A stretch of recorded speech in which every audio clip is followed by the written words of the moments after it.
영계에서 보내온 천상의 메시지. 이번 시간에는 유교권을 대표하여 공자님이 보고 올리는 서신입니다. 공자님은 이경준 여사님과 더불어 1998년 6월 13일 참부모님으로부터 축복을 받으셨습니다. 참부모님 소자 공자 이경중 총장의 남편이 참부모님께 글을 올리나이다. 저는 이상원 선생님의 이러한 부탁을 받은 후 마음과 몸을 단정하고 정성을 들이며 꿇어 엎드려 제배를 드리고 이 시간을 맞이했습니다. 그러나 참부모님은 어떤 분이기에 이렇게 정성을 들이고 마음과 몸을 갈고 닦았는데도 이렇게 어렵고 떨리는지 모르겠나이다. 저의 이러한 마음은 어디서 오는 것인지 알 수 없습니다. 부모님, 구세주 선생님, 천지 부모님, 인류의 왕, 큰 어른, 소자는 어떤 대명사가 아버님에게 가장 적합할 것인가를 생각하고 또 생각해 보았습니다. 아버님, 나의 부모님, 소자, 공자는 어떻게 하면 떳떳해질 수 있겠습니까? 시간이 지날수록 아버님이 점점 어렵게 느껴집니다. 시간이 지날수록 아버님은 이성과 지성으로 판단되지 않는 분이십니다. 무하마드처럼 교육할 때 저도 용감하게 소리쳐가며 대중을 울렸다 웃겼다 할 수 있는 재능이 있습니다. 너무나 아름다운 저의 아내, 사랑스러운 여사님을 저에게 허락하셨기에 저는 아내를 자랑하면서 원리 공부도 해가면서 유교권을 가르치고 있습니다. 아버님이 밝히신 원리는 이 생에서, 이 세상에서 반드시 알아야 할 공식이라고 생각합니다. 인간은 상대를 위해서 살아가야 한다는 이성성상의 관계를 설명할 때 공자는 그 내용을 숨김없이 자랑합니다. 저는 유교권을 교육할 때 최고 미인인 나의 아내를 보고 싶으면 나를 따라오라고 하면서 이 원리를 듣고 알게 되면 최고의 미남을 만난다고 솔직하게 자랑하고 있습니다. 그러나 아버님, 어머님, 유교 사상의 특성 때문에 참 아버님이 항상 사용하시는 오목볼록의 이야기는 그들에게 잘 먹혀들지 않습니다. 제가 그러한 용어를 가끔 사용하면 그들은 공자가 언제부터 저렇게 쌍놈의 집단에서 쌍놈이 사용하는 문자를 그대로 사용하고 있는가 하면서 야단들이었습니다.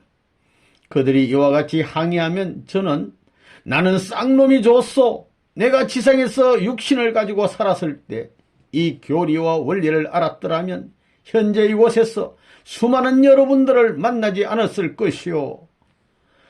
우리가 우리의 부모신 하나님이 계신 곳에서 영원한 하나님의 사랑을 알고 그 사랑을 나누고 살았더라면 항상 행복과 평화가 넘쳤을 것이요.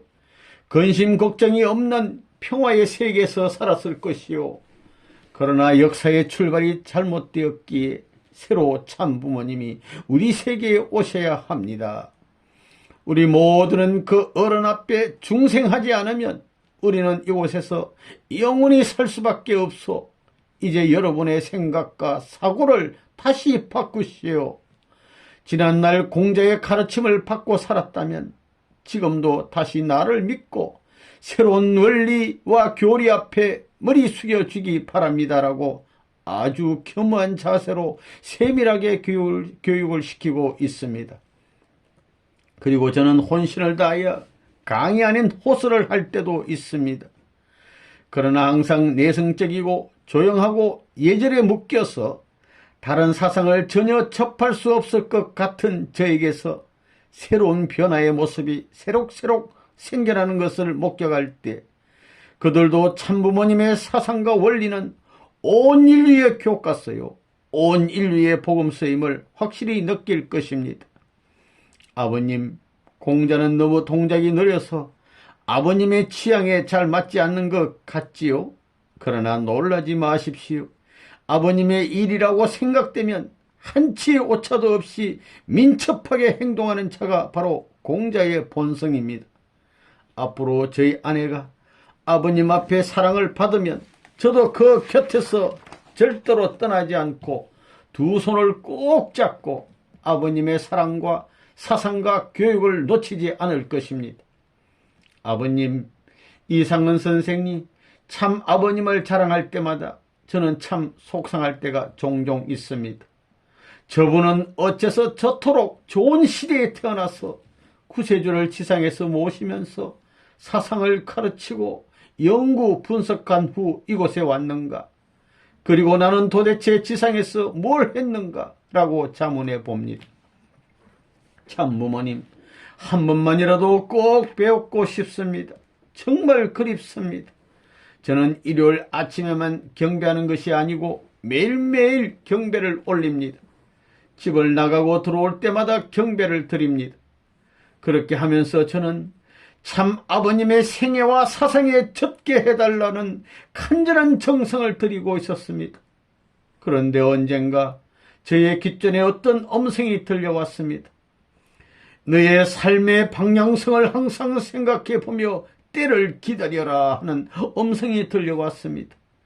그런데 당시 그 음성과 함께 빙그레 웃음을 띤 아버님의 용안을 볼 수 있었습니다.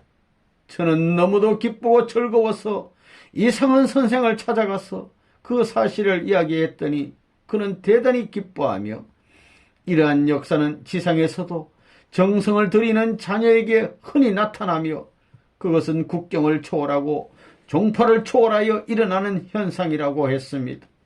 참부모님 고맙습니다. 소자에게 특별한 은혜를 베풀어 주셔서 고맙습니다.